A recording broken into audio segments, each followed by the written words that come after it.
안녕하세요. 영끌, 영혼까지 끌어모으기라는 이 단어. 한때 이 단어는 대한민국 부동산 시장을 뒤흔들던 시대의 상징적인 단어였습니다. 지금 아니면 평생 못 산다. 내 집 한 채면 인생 역전이다. 그 믿음 하나로 대출과 신용, 부모의 지원까지 모두 끌어모았던 사람들. 하지만 몇 년이 지나고 그들 중 상당수는 지금 조용히 눈물의 시간을 보내고 있습니다. 오늘은 실제 영끌 실패 사례들을 중심으로 그들의 이야기와 그 안에 담긴 교훈을 차분히 들려드리려 합니다. 시간을 조금 거슬러 올라가 볼까요? 2021년 전국 곳곳이 패닉바잉이라는 단어로 들끓던 시기. 서울은 물론 수도권 외곽, 지방 중소도시까지 이제 안 사면 영원히 못 산다 라는 분위기가 번졌죠. 당시 34살의 직장인 김모 씨는 대출이자야 조금 늘겠지만 집값은 계속 오를 거야. 이 말만 믿고 6억짜리 신축 아파트에 전세 끼고 대출로 매수했습니다. 그때는 모두가 사니까 나도 산다 라는 게 자연스러웠습니다.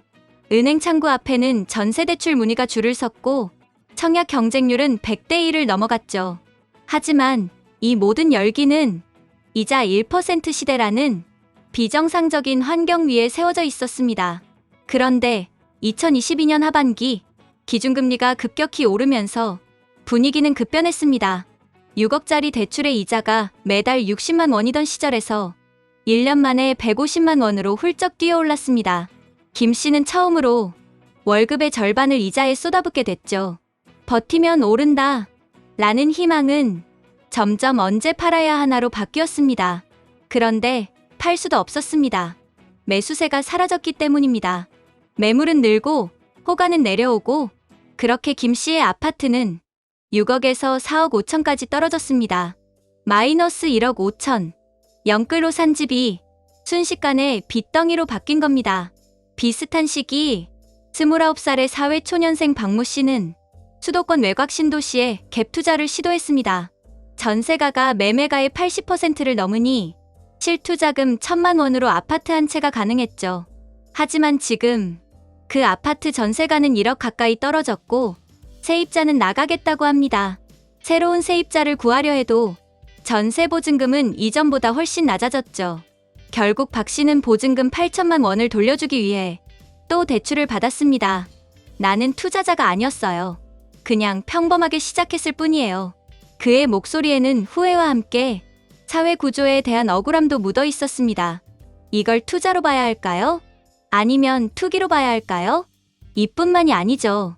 한 40대 후반 부부의 이야기입니다.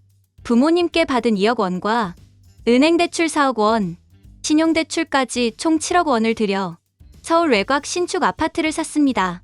입주 당시엔 이제 안정됐다 라는 안도감이 컸죠. 하지만 분양가보다 가격이 1억 이상 떨어지자 부모님께 받은 돈이 마치 빚처럼 느껴졌다고 합니다. 자식에게 집 사주려던 부모님께 오히려 손 벌리는 신세가 된 것이죠. 이들은 결국 대출을 갚기 위해 일부를 손절하고 지금은 월세로 전환해 살고 있습니다. 부동산은 평생 우상처럼 여겼지만 이제는 리스크라는 단어가 더 떠올라요. 그들의 고백은 그 시대를 대표하는 한 장면이었습니다. 그렇다면 왜 이렇게 많은 사람들이 영끌에 뛰어들었을까요? 심리학자들은 말합니다. 불안과 소외감이 결합될 때 사람은 비합리적인 선택을 한다고요. 남들 다 사는데 나만 안 사면 뒤처질 것 같은 두려움. 부모 세대처럼 부동산으로 성공하지 못할까 하는 불안감. 이 두 감정이 맞물리며 수많은 20대와 30대가 스스로를 영끌로 몰아넣었습니다. 언론은 이를 젊은 세대의 자산 사달이 오르기로 포장했지만 실상은 부담의 사슬에 묶인 개인들의 고군분투였죠. 오늘 들려드린 이야기들은 누군가를 비난하기 위한 게 아닙니다. 이건 우리 모두의 시대적 흔적이자 한 사회의 탐욕과 불안이 만든 기록입니다. 이제는 묻고 싶습니다. 영끌이 아니라 현실적으로 감당 가능한 선택이란 무엇일까요? 부동산 시장은 여전히 순환하고 또 다시 기회라는 이름의 유혹이 다가올 겁니다. 하지만 그때는 기억해야 합니다. 과거의 실패담은 단순한 개인의 문제가 아니라 시장의 본질을 되짚어보는 경고장이라는 걸요.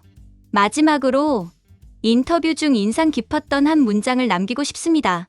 집값은 떨어졌지만 인생이 끝난 건 아니에요. 이제야 진짜 공부를 시작한 것 같아요. 실패는 결코 끝이 아닙니다. 때로는 새로운 출발을 위한 통과의 일이기도 하죠. 지금 영끌의 상처를 겪고 계신 분들, 당신만 그런 게 아닙니다. 그리고 이 시기가 지나면 반드시 새로운 기회가 찾아옵니다. 오늘의 이야기가 그 길을 다시 걷는 분들에게 작은 위로와 경각심이 되길 바랍니다. 지금까지 실패한 영끌족의 고백이었습니다. 감사합니다. 자주 방문해주세요.